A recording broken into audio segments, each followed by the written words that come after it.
quickly, I abbreviated for time's sake because I want to look at the side-by-side comparisons. So we did this exercise, part of this exercise in class the other day, and I'm going to go back through the transactions for May, and we're going to do it from the viewpoint of Troy Wholesaler, who is the seller, right?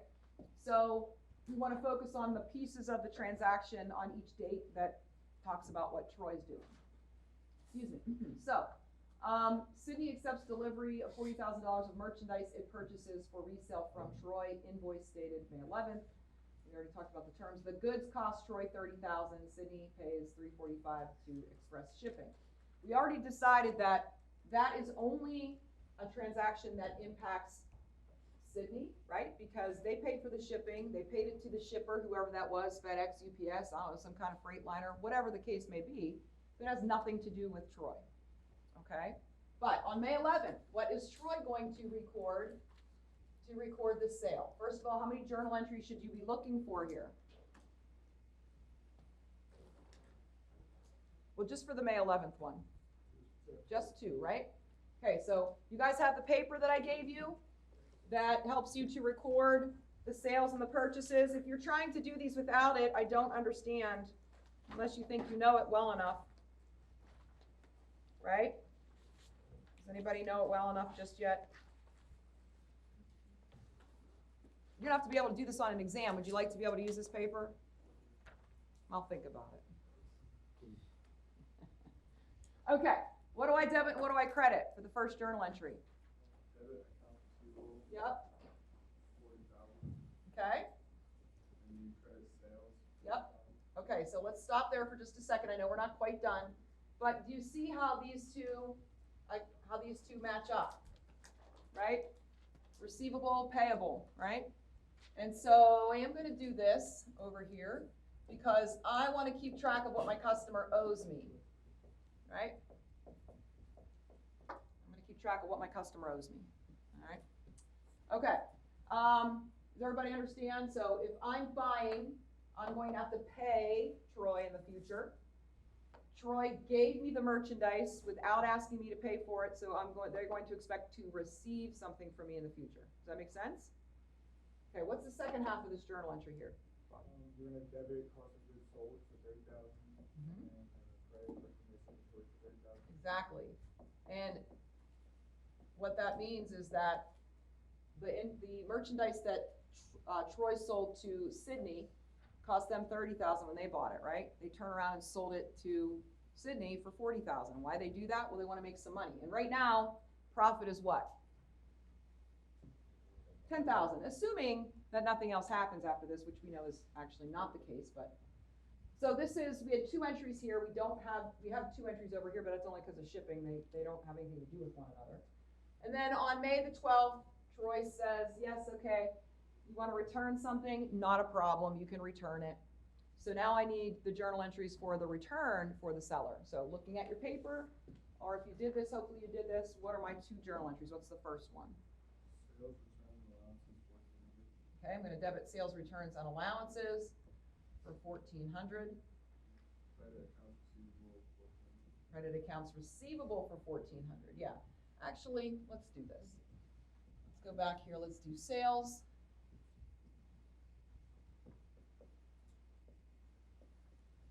And let's do sales returns and allowances.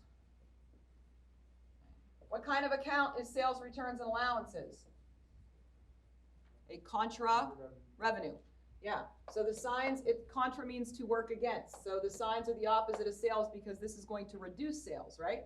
Obviously, they return something. So we got 1,400 of sales returns. And why do we credit the account receivable? Well, the customer returned some of the merchandise. Do they want to pay for the merchandise they returned? No, of course not, right? There we go. Fair? Okay, I need another journal entry, right? It says in the problem, the return goods had cost Troy $1,050. So what's my second entry? A debit to merchandise inventory and a credit to cost of goods sold for. Yeah, because it was returned to them, so they're gonna add it back to their inventory because Troy has it back, right? Now that's no longer considered sold, so they wanna take it out of that cost of goods sold account. See, this 1,050 is some of this entry here, right? That's just been returned, so you just do the reversal there. So far, so good? Any questions? Okay. And now, on the 20th, okay, Sydney paid Troy.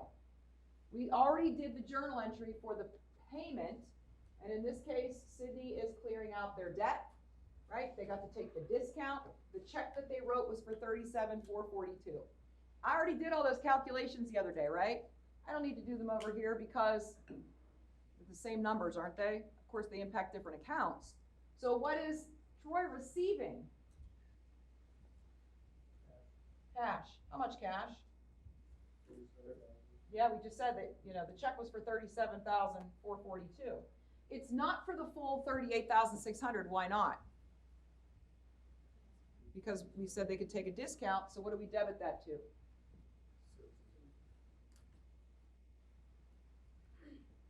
And the amount of the discount, yeah, is the same as the amount of the discount over here, right? And what's this going to clear out? The customer's balance, which is accounts receivable for 38.6, right? So we need a sales discount. Also, what kind of account? Contra revenue, right? And so that clears out my accounts receivable.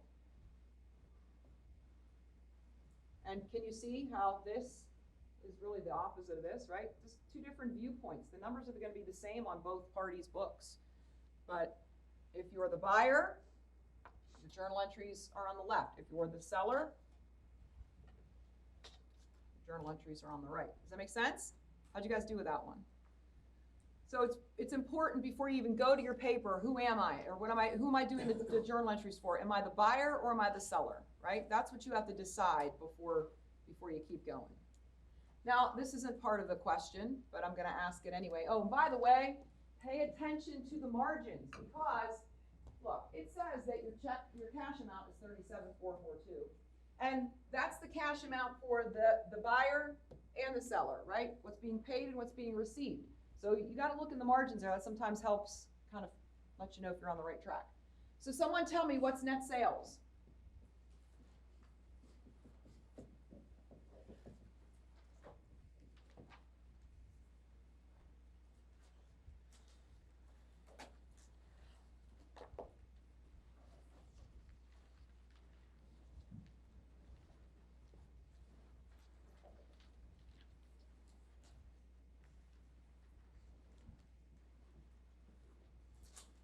You guys have calculators? How do you find net sales? First of all, somebody tell me how you find net sales. What's the formula? Sales minus sales discounts. Sales minus or less Sales discounts. sales discounts and Sales revenue. sales returns and allowances. That will give me net sales. Okay, so my sales are 40,000. My discount was 1158. My return was 1,400. So my net sales. And what is that the same amount as? The cash. See how that works? On the income statement, this is going to be the first part of my income statement. Now I wouldn't be done with my income statement yet. You guys need to know how to do this. Again, the point of my discounts, returns, and allowances is to reduce my sales. Theoretically, I could just directly debit sales for discounts. I could debit sales for returns, but then those numbers get lost in this account, and I don't see them as a separate line item. If I want to see them separately, I need to have separate accounts for them. And that's why I'm doing it this way, because if this is my business, this is going to give me a lot more information than just seeing 37,442. I'd be asking the question, well, if I charge my customer 40,000, why are my sales only 37,442? I would assume it's discounts or returns, but I would like to know the details of that. And in order to know the detail, I got to keep track of it. And I keep track of it using separate accounts. Okay, questions? Any more questions, comments? All right, so let's just kind of review for a second here. And when I say review, I mean let's go back to the end of chapter 3. And I know there's a quick study in chapter 3 we still have to talk about. We'll do that too. But back in chapter 3, we kind of wrapped up chapter 3 by looking at the 10 steps of the accounting cycle. And I want you to go find those 10 steps again. Not again. Yes, again. Definitely again. 10 steps of the accounting cycle. So let me ask you a question. What kinds of businesses does this cycle apply to? What kinds of businesses? Service. Okay, service business is what we learned in chapters 1, 2, and 3. Does it apply to our retail business that we just learned in chapter 4? It does. The cycle is for any type of business. I gave you a third example of manufacturing firms. They make their own products, right? So the accounting gets a little bit more complicated, but that doesn't change the 10-step process. Step 1 was still to do what? Analyze and record transactions, right? Everyday economic events. Actually, that's all we've been doing in this chapter so far, is step 1. That's it. That's all we've been doing, okay? I've done a little bit of step 2, which is what? Post. I mean, I posted when I needed to, right? I posted to the T accounts, but in real life, step 2 is to post all of your transactions. So I would literally be posting all of these. Nothing has changed. I've got a different kind of business that sells inventory, so I have to account for that inventory, and I've just made that adjustment by adding additional accounts, but I have not changed my 10-step process at all. I just did step 1 for a different kind of business. Step 2 would be to post, and I'd have to post all my transactions for the period. What would step 3 be? Nobody's looking at the list. Yeah. So I want to make sure I did 1 and 2 correctly, and I prepare an unadjusted trial balance, whereby my whats have to equal my whats before I move on. My debits have to equal my credits in that trial balance before I move on. That's a good indicator that I most likely did steps 1 and 2 correctly, right? What's step 4? Journalize. What kind of entries? Adjusting. Now, in chapter 3, we did 4 kinds of adjusting entries, right? We did deferred expenses, deferred revenues, accrued expenses, and accrued revenues. And you might be going, woo, that went right over my head, because we didn't spend a whole lot of time. You had a couple of transactions on your exam. I understand we didn't spend a ton of time on that. That process still applies here.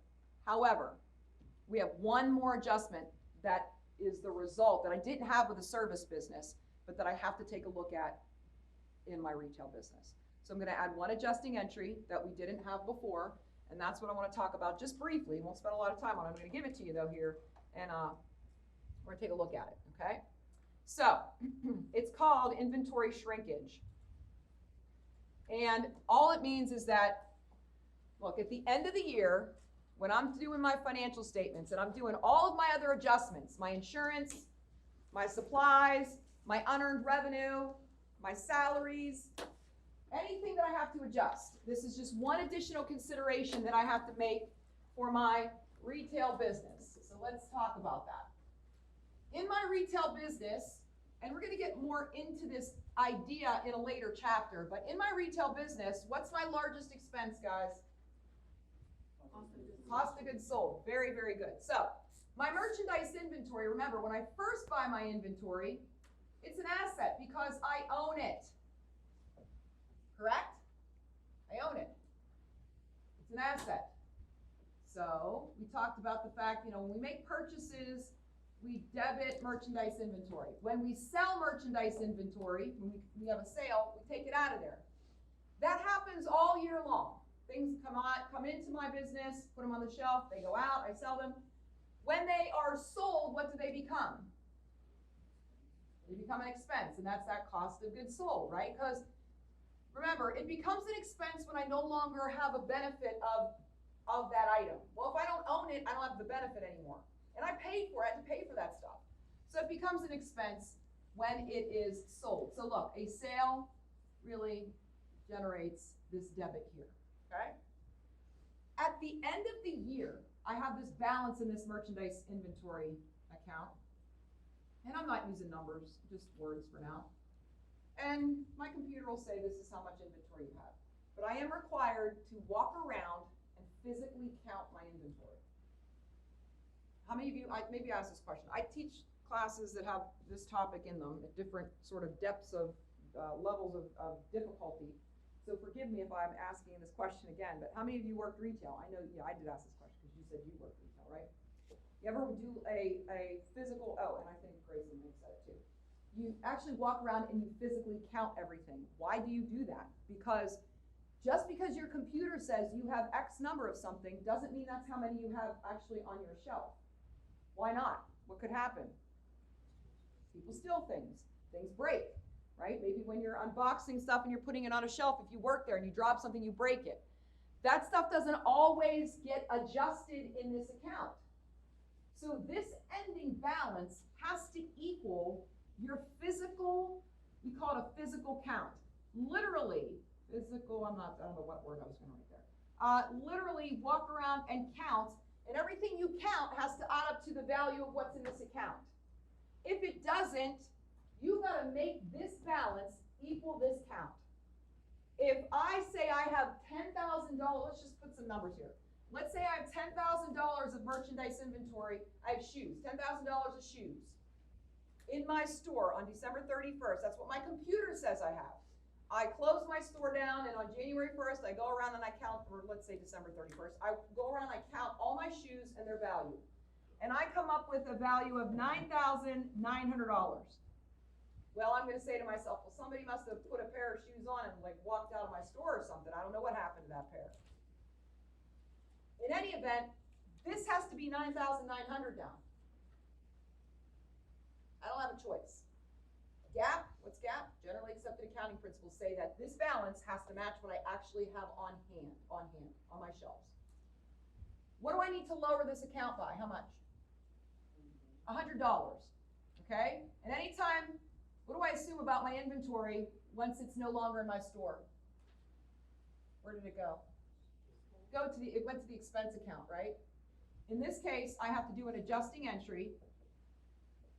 And my adjusting entry is going to be a debit to cost of goods sold and a credit to merchandise inventory for $100.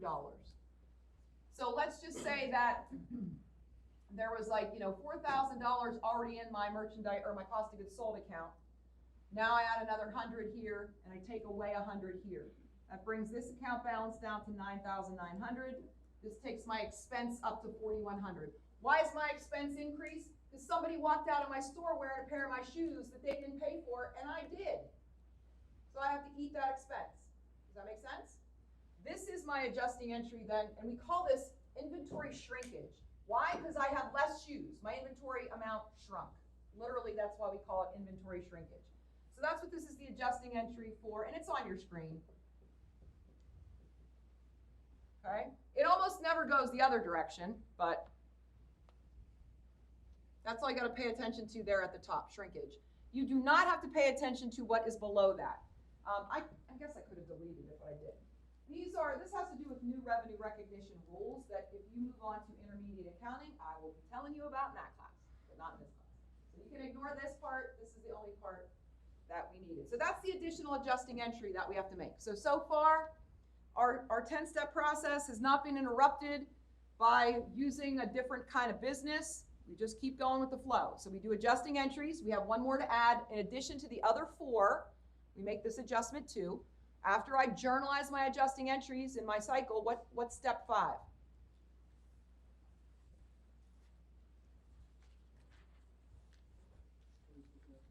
Post adjusting entries. Yeah, look, didn't I do that already here? I took this and I posted it, right? Post means to transfer to the T account. That's it, right? And then number 6. I do another trial balance. This time it's called the adjusted trial balance because it's after I've done adjusting entries. Now I'm ready in step 7 to do what? I'm ready to prepare my financial statements. I do the exact same thing for the retail business, make financial statements, which we're going to do today. Step 8, what would I do then? Do closing entries. Yeah, again, doesn't matter what kind of business I'm running. I still have to follow the 10-step process. So I would do closing journal entries, and I'm going to do an exercise with you to practice that. Step 9, Anytime I journalize, what do I follow up with? Ledger. Posting, yeah. So I post to the ledger, and then number 10, just to make sure I did those two things correct, post-closing trial balance. Tell me, what 3 accounts are on the post-closing trial balance and what 3 types of accounts are not because we closed them?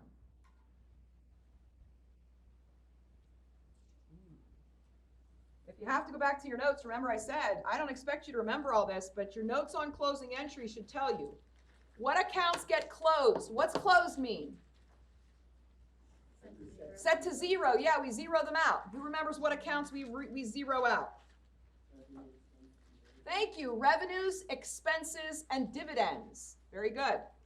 So that leaves what 3 accounts remaining on our post-closing trial balance? Assets, liabilities, and equity. Equity being retained earnings and common stock. Very good. I'm very happy with that. Okay. Excellent. All right. So, you guys ready to do some problems? So everybody at this point now should get out some paper, a pencil, a calculator, and we're going to work the rest of the class here. Whatever time we have left, you can work on your graded assignment if there's time left. If not, you'll have to do your graded assignment for homework. But I'm going to start on page 172. I actually have 6 quick study exercises that I'd like us to get through. I think we'll be able to do that. So remember, it's very challenging to, in a course like this, where you got to kind of get through a lot of stuff, to constantly be doing problems that involve all 10 steps of the cycle. It's not realistic. Would I love to do it? I would love to do that. Yes, of course I would. So would I like to give you like a big project where you start with step 1 for a retail business and go through all 10 steps? I would, but we don't. It's just not realistic.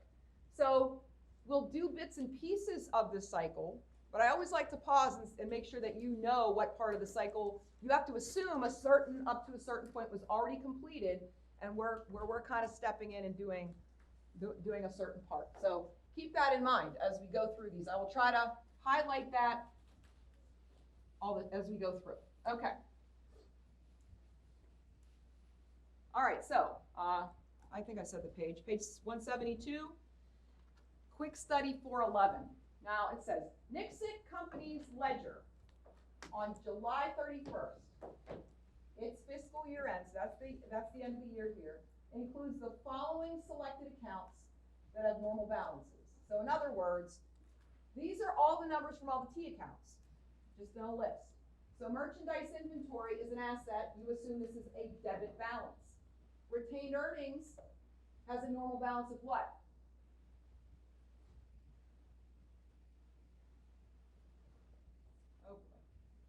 What's the normal balance of retained earnings?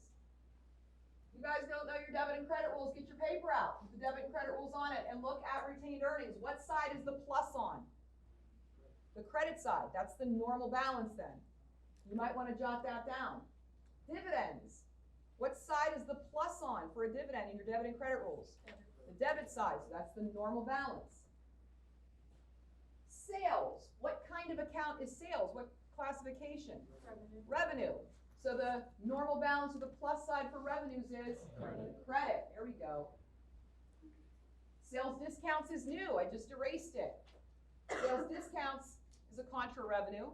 So it's going to have the opposite normal balance of revenue. Therefore, it is a debit. Yep. Sales returns and allowances, also a debit, right? And then we come into our last 4. Cost of goods sold, depreciation expense, salaries expense, miscellaneous expense. Those are all expenses. And according to your debit and credit rules, expenses have normal balances of what? Debits. Yeah. So that's what it means by the following select accounts and their normal balances. It says, a physical count of its July 31st year-end inventory. Walk around and they count their inventory. Discloses that the cost of the merchandise inventory still available is $35,900. Prepare the entry to record any inventory shrinkage. Now, I just got done talking about that one particular transaction. So all of this stuff and we only really have one thing to focus on. Okay, so what's the adjusting entry that I gave you? Debit cost of goods sold and credit. Right. Now the question is how much? We only need one account here that we need to evaluate. Which one is it? Merchandise inventory. So what is the balance? What's the current balance of merchandise inventory according to the information in the ledger? 37.8. What is the amount of inventory that's actually on hand after a physical count? 35.9. So this cannot say 35 or 37.8. This has to say this, right? What happened to that inventory? We don't know. Broke, spoiled, stolen. But I need an adjusting entry to move out the amount that was any of those things and put it into cost of goods sold. Cost of goods sold currently has a balance of what? 105. Okay. What's the difference between 37.8 and 25.9? 1900, right? So our shrinkage, in other words, our inventory shrunk by, I really should be using an eraser, not my hand. The inventory shrunk by $1,900. Well, we don't know what happened to it, so guess what? It increases our expense. And now my new cost of goods sold is 106.9. And now my new merchandise inventory balance of 35.9, am I doing these numbers right? Yeah, agrees with what I actually have in my store. That's all we have to do with that one. All those other accounts don't really matter for this. However, we use them in quick study 412, so they were not for naught. Right? Any questions on 11 first? All right, so quick study 412, refer to quick study 411, and prepare journal entries to close the balances in temporary revenue and expense accounts. Remember to consider the entry for shrinkage. All right, I will not forget that. So what I might ask you to do is if you can kind of flip back to the information about closing entries. There were 4 steps, right? There were 4 steps. And if you went down through and you marked credit debit balances, that's helpful. I think I'll put over here, maybe we should do this together. First tell me what accounts I'm not going to close. There's only 3 of them. I'll give you a hint. There are only 3 of them. Let's identify that first. Merchandise inventory. Retained earnings. Oh, actually I'm wrong. There are only 2. I can count. There are 2. Everything else is going to get closed. All right. So, having said that, I might do some journal or some T accounts here, because see, this is why you guys that are so reluctant to learn these debit and credit rules or think that maybe they're going to go away someday, I have to tell you they're not, right? These accounts, starting with dividends, are all going to get closed. You cannot do the entries correctly if you don't know where their balances start. In other words, what's the normal balance? So this is why every problem, well, just about every problem that we have, I do this, because you should continue to be practicing or reviewing your debit and credit rules. We keep adding new accounts to the list. And that might be a great little review sheet I come up with over the break. You guys are like, don't you have anything better to do? I do. I have lots of good things to do over break, but I can squeeze this in. And now adding all of the accounts that we've done so far and making sure we know those debit and credit rules. Now, look, I already have cost of goods sold over there because, look, I had to make an adjustment to cost of goods sold. I'm not going to write the T account again. I need this T account, though, all right? Then I have depreciation expense.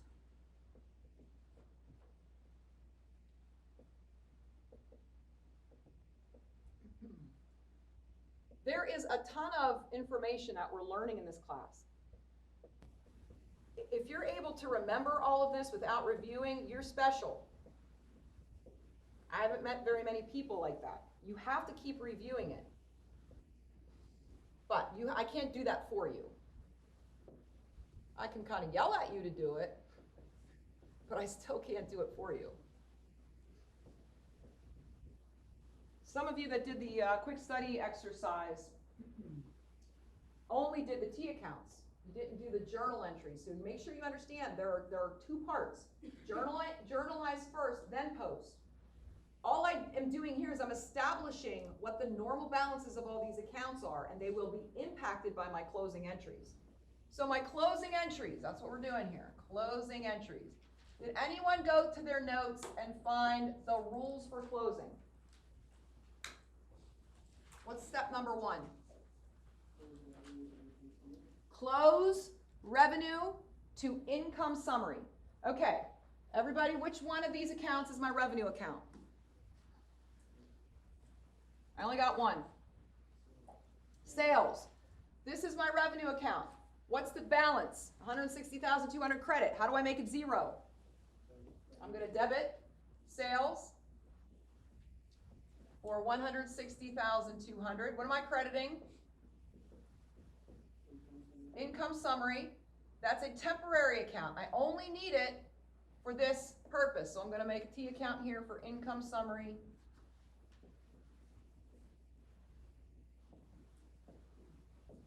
And put the 160,200 on the credit side, come to sales, debit 160,200. What's my new balance of sales? 0. See, so up until this point, I guess I didn't say this, this is a retail business. Up until this point, I'm assuming steps 1 through 7 have already been done. Now I'm at the closing piece. I'm at steps 8, 9, and 10. Okay? This is no different. You guys are looking at the closing entry rules that I gave you in chapter 3. We're using them in chapter 4. They're two different types of businesses, service versus retail. Nothing has changed other than now we have shrinkage. Okay? What's number 2? Close expenses to income summary, right? So guys, can you pay attention up here? It's easy. We know what the expense accounts are, don't we? Can you tell me what they are? Cost of goods sold, depreciation, salaries, and miscellaneous. But I do have 2 other accounts that are kind of like expenses because they have the same normal balance as expenses. What are they? Sales discounts and sales returns allowances. So I lump them in with my expenses when I close because they're temporary too. And they have a normal balance of a debit just like expenses, so I'm going to lump them in with my second journal entry, all right? What do I have to do to close all of my expenses, my cost of goods sold, and my contra revenues? I have to credit them all. So what am I going to be debiting? Yeah. And a couple of you, just so you know, I'm going to have to come back to this. Some of you did this entry in that graded assignment, and you just wrote expenses, and you made one lump sum number here. You cannot do that. These are all individual accounts, which must be posted to individually. So I got to start, and I'm going to start with, it doesn't really matter. I'll start with cost of goods sold, sales discounts, sales returns and allowances, and I'm abbreviating, yes, depreciation expense, salaries expense, and miscellaneous expense. Okay, so the credits are easy. Cost of goods sold, how much do I need to close that out? 1069. Sales discounts, 4,700. Sales returns and allowances has a balance of 6,500. Depreciation is 10,300. Salaries are 32,500. And miscellaneous is 5. And these are all credits, okay? I didn't line this up very well. Let me try to do this better.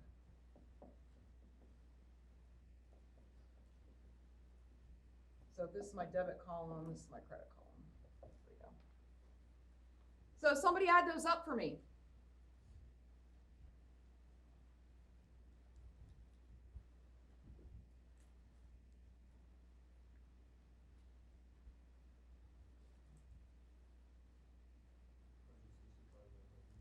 165,900? Okay.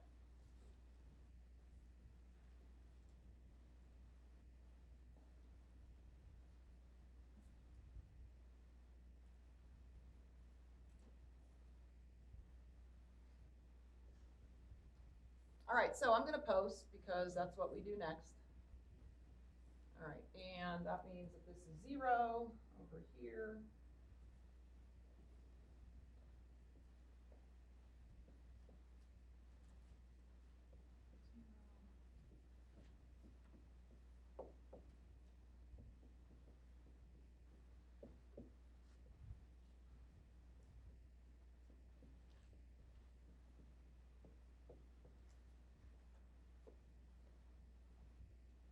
And just so this, make sure this isn't getting mixed up with my journal entries there. Now, if you look at the directions here, it simply does say close revenues and expenses. That's only steps 1 and 2 of the closing process. But guess what? I want to do 3 and 4. What's step 3? Income summary to retained earnings. Yeah. Now they don't give us. They do give us retained earnings. I don't have it up here. It's how I should have said that. So I'm going to come over here and my retained earnings account balance is a balance of is that 300, 115.3? Okay. All right. So let's close income summary. First of all, what's the balance of income summary?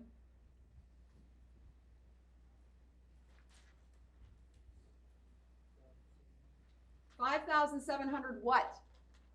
A debit balance. Okay, now, can you guys pay attention? This 160,200 was what? Revenues, right? Sales. You guys with me? This 165.9 was what? Expenses. We got a little issue here. What's the issue? They don't have to equal. No? Yeah, or my expenses are higher than my income. So I have a what? A loss. I don't have any income, I have a loss. Of course that's possible. Lots of companies have losses every year. Your expenses are greater than your revenues, but this is the first time we've seen this. So this 5,700 debit balance is really a loss. I haven't had that yet, but I still have to close it, and I got to give it to retained earnings. Let me ask you a question. Listen carefully. If income increases retained earnings, what do you suppose a loss does to retained earnings? It decreases it. The third step of my closing is to close income summary. I mean, how do I make this 0? I gotta credit this account. So then what do I do to retained earnings? And what is a debit do to retained earnings? It decreases it. And what does a loss do to retained earnings?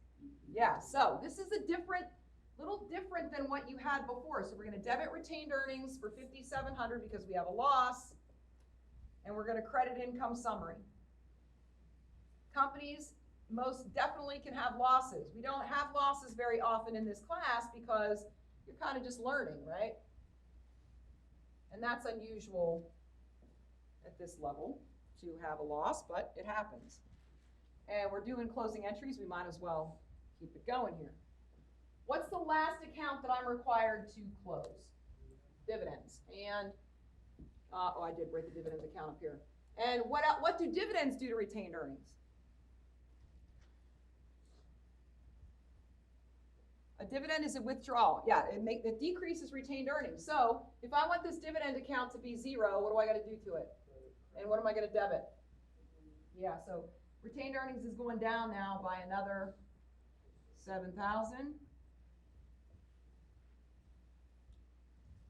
All right.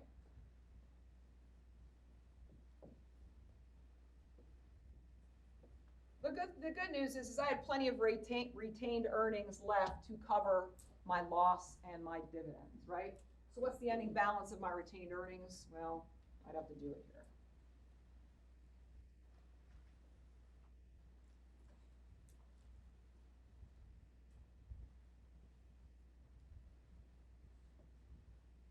Right? Right. Oh, I'm kind of running out of time here. All right, so, any questions? All right, let's take a look at quick study 15, top of page 173. Oh, sorry. 1062? Or 1026, I mean? Yeah. Got backwards. All right, this one I'm gonna ask you guys to do kind of quickly.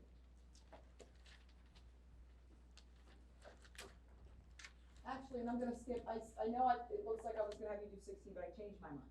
Let's just do 15, and we still have time for 17.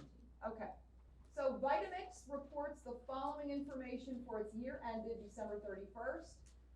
Cash sales of 60,000, sales on credit, in other words, that's my accounts receivable of 90,000, general and administrative expenses of 17,000, sales returns of 11,000, cost of goods sold 80,000, sales discounts 2,000, selling expenses 24,000. Compute A, net sales, and B, gross profit. Now, at the beginning of chapter 4, I wrote all that up on the board here, how to calculate all that stuff. We actually just did net sales, before I put this problem up there, we did net sales already today too. So, I'm gonna give you a minute or two to think about it. Net sales. Find the formula in your notes, in your PowerPoints, wherever they may be, and then go and find the accounts that you need to calculate net sales.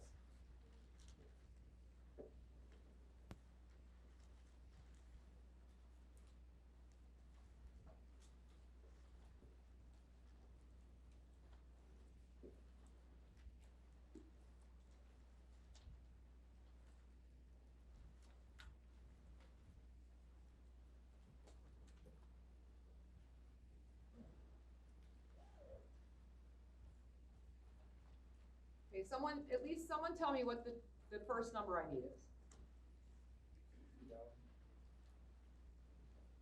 Can you give me a label and not a number just yet? Okay, sales. Okay. All right, now, sales, it's a very general term.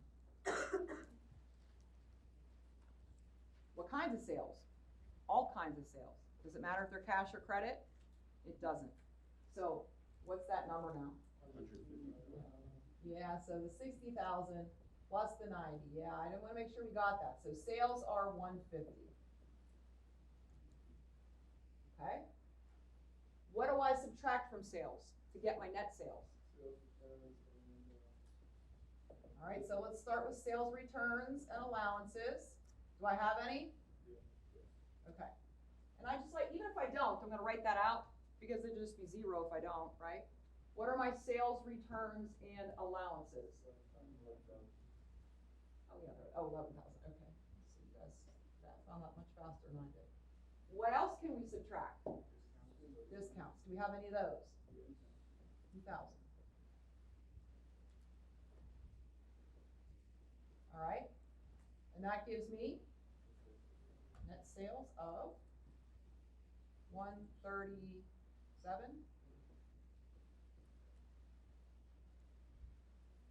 Right? That's not too bad, is it?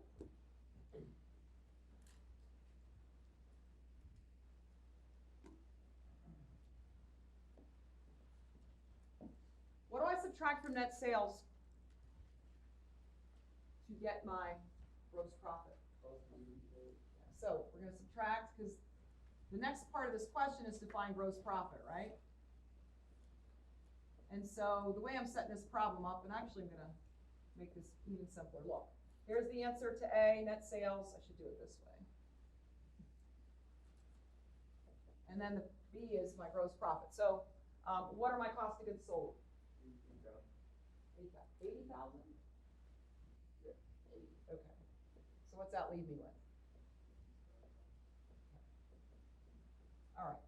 And I don't have any check figures. That's okay, but we're right so far. Now that's all this question asks me for, but I'm going to keep going because I have a point, and I'll make it when I'm done. So I'm not done here. I don't know my net income yet. What do I have to subtract out? Other types of expenses, and I usually call those what? Operating expenses. Okay, now, operating expenses, we normally plug into two specific subcategories. Now, with what's left up there, can you guys guess what that is? There's only two accounts, two numbers we haven't used. Can you tell me what they are? Selling expenses and general and administrative expenses, yeah. We normally break down our operating expenses into those two categories, general and administrative. So I'm going to do gen and admin expense for the sake of time here. And selling expense. These are what I would call my operating expenses, just in more detail. So my general and administrative expenses are $17,000, and my selling expenses are 24, right? And after I subtract those out, what do I get?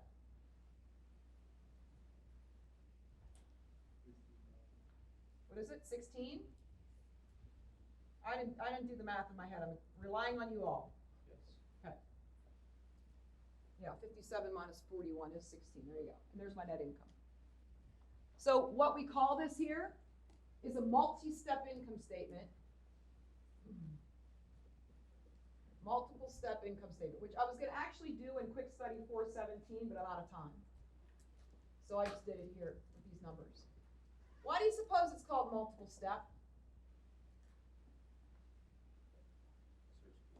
Because there's multiple steps to get to what number? The number that I really care about the most. Can you guys look up here? And I have some subtotals along the way. I had net sales, I had gross profit, right? And I actually could combine these and have a total of this and kind of arrange this a little differently. But yeah, it took me multiple steps to get to my net income. All right, so that's all we have time for, but that's good, because now I'm going to tell you guys what your graded homework is. And you know what graded homework is like. You just try it for me. All right, you guys ready? Page 176 and 177. And I'll flash these up here quickly so you kind of have an idea. Okay, and I got to find a spot to write these up. Don't we have a check? And there is a quiz in there too, yes. You got homework and a quiz. The quiz, you get 2 attempts, no time limit. Use your notes in your books, I don't care. Look things up, that's the point. This is graded. I would do this if I was you. If you haven't been doing your graded homework, you're going to see your grade drop significantly. These are going to be turned into points when I do midterms. So on page 176, exercise 412. Look, the dollar store. There's like 100 of them in like 4 miles of my house. I have to decide which dollar store to go to. There's so many, it's ridiculous. These are journal entries, purchase and sales for the dollar store. The dollar store in some cases is the buyer, and in others, they're the seller. You use your paper to help you do the journal entries. Make sure you know which transactions and which dates they are the buyer and which dates they are the seller. Because they buy goods from other merchandisers, they turn around and sell them to people like you and me. That's that one. Then on page, I'm over time, I think. 177, exercise 413 is just a quick inventory shrinkage one. Super quick. And then exercise, again, very quick, we kind of just did this, exercise 416. This won't take you long either. You're just computing net sales. That's it. That's it. That's all you're going to do for those last two. They're quick. Okay? Questions? All right, I'll see you guys Friday. So this homework and your quiz, all due at the beginning of class on Friday.